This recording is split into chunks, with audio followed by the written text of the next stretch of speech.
एक बात ध्यान रखना, ब्राह्मणों से कदापि वैर मत करो। ब्राह्मण है जो गायत्री उपासक हैं, शिखाबंधन, और ब्राह्मणों से भी निवेदन है अपने ब्राह्मणत्व को मत खो। आप त्रिकाल संध्या नहीं कर सकते, एक काल की संध्या करो, गायत्री मंत्र का जाप करो, शिखा रखो, तिलक लगाओ, मुख से गालियां मत बको। और जो ब्राह्मण इन नियमों पर चलता है तो राजा तो केवल अपने देश में पूजा जाता है, पर विद्वान सर्वत्र पूजा जाता है। विद्वान की सर्वत्र पूजा होती है, सभी जगह। और बड़ा सुंदर अवसर चल रहा, अभी महाराज आपको बताएं, पितृपक्ष का महीना चल रहा है। कौन सा महीना चल रहा? पितृपक्ष का महीना चल रहा। और पितृपक्ष के पावन माह में हम भागवत कथा सुन रहे हैं। अगर आपने पितृपक्ष में कोई भी सत्कर्म किया, उसका 1000 गुना फल प्राप्त होता है। लेकिन आजकल हमने देखा कि आजकल पितरों के ऊपर ही लोग विचित्र कमेंट करते हैं। मैं प्रार्थना करूं, पितृपक्ष में पितरों के निमित्त जरूर जियो। अगर अपने जीवन में शांति चाहते, कई बार पितृदोष होता है, हमें पता नहीं लगता। पितृदोष के लक्षण सुनो। पितृदोष क्या कहलाता? पितृदोष का मतलब है पितृ आपके पूर्वज मर जाएं, दादा, परदादा, दादी, नाना, नानी, चाचा, ताऊ मर जाएं और उनका विधिवत संस्कार ना हो या कोई त्रुटि हो जाए तो वो प्रेत योनि में घूमते रहते हैं और अपने वंश वालों को बार बार परेशान करते रहते हैं। कहीं शादी विवाह में रोक लगाएंगे, कहीं सत्कर्म करें, सत्कर्म में रोक लगा देंगे, कहीं आपके घर में मंगल होने वाला हो, उसमें कुछ अमंगल हो जाएगा, आप आगे नहीं बढ़ पाएंगे। पितृदोष के ये जो है लक्षण है। पहला लक्षण है, अगर पितृदोष लगा आपको, तो पितृदोष अगर आपको लगा श्रीमान, तो पहला लक्षण है कि पितृदोष में आपको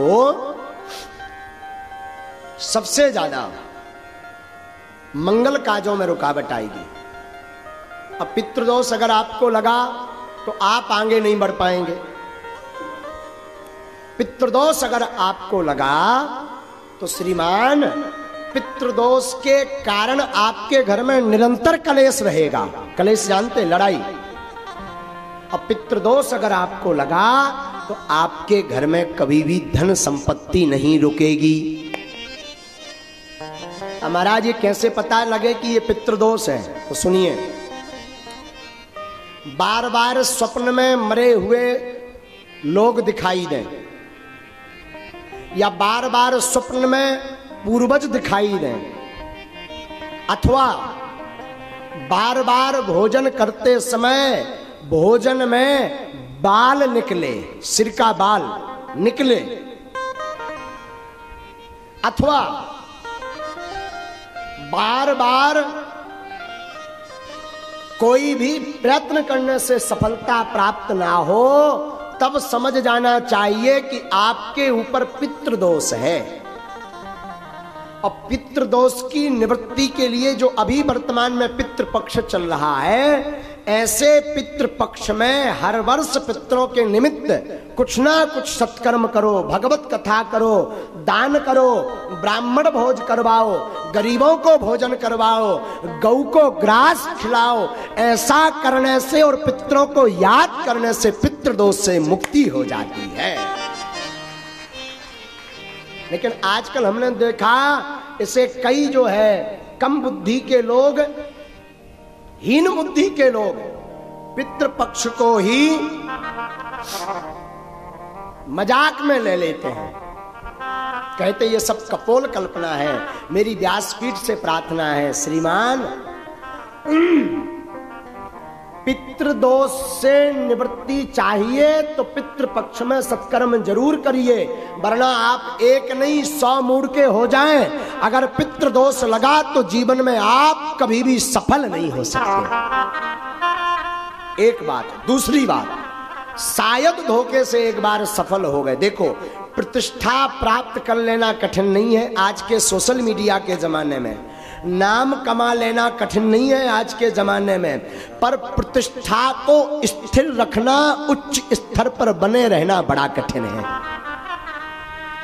इसलिए पितरों के निमित्त जरूर पूजा करो। अगर पितरों की आपको स्मरण नहीं है कि हमारे पूर्वज कब खत्म हुए थे, किस तिथि को खत्म हुए थे, तो अमावस्या के दिन ब्राह्मण भोज करवाओ, भागवत करवाओ, सुंदरकांड का पाठ करवाओ। आपके पास धन नहीं तो सत्यनारायण की कथा सुनो। आपके पास बिल्कुल गरीबी है तो घर पर बैठकर पूरे परिवार सहित भगवान नाम का संकीर्तन गाओ।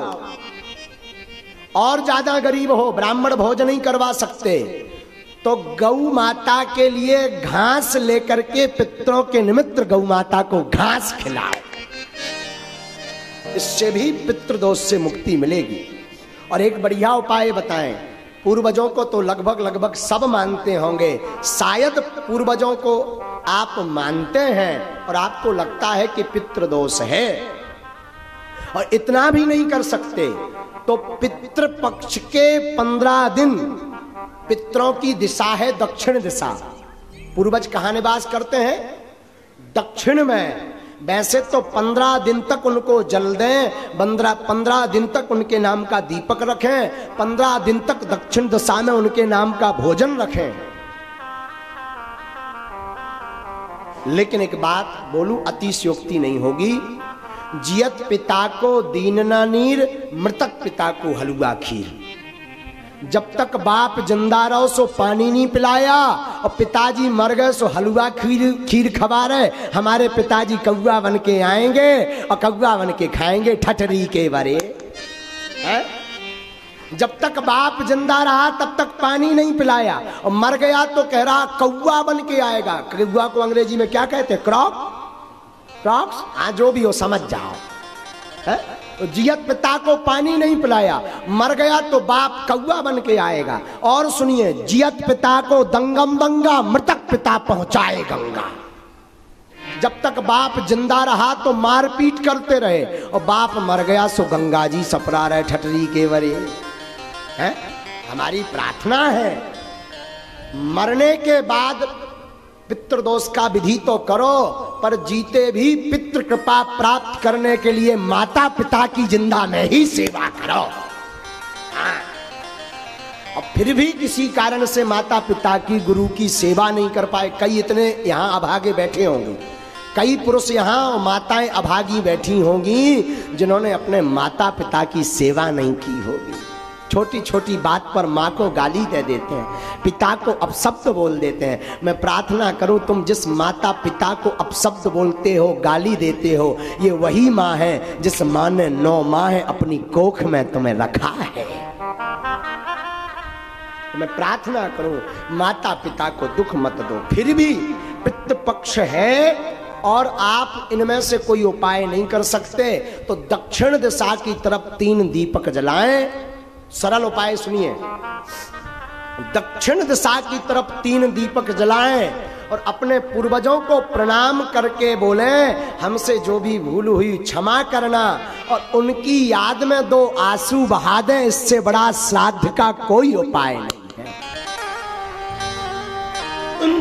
सबसे सरल उपाय है, भगवान नाम लेकर के दक्षिण दिशा में उनका स्मरण करके 2 आंसू बहा दें। इससे पितृदोष की मुक्ति 15 दिन में आपको प्राप्त होगी। और पितृपक्ष को जरूर माने। और हम आप सब बड़े सौभाग्यशाली हैं कि ऐसे पितृपक्ष के पावन अवसर पर आज श्रीमद् भागवत कथा प्रारंभ हो रही है।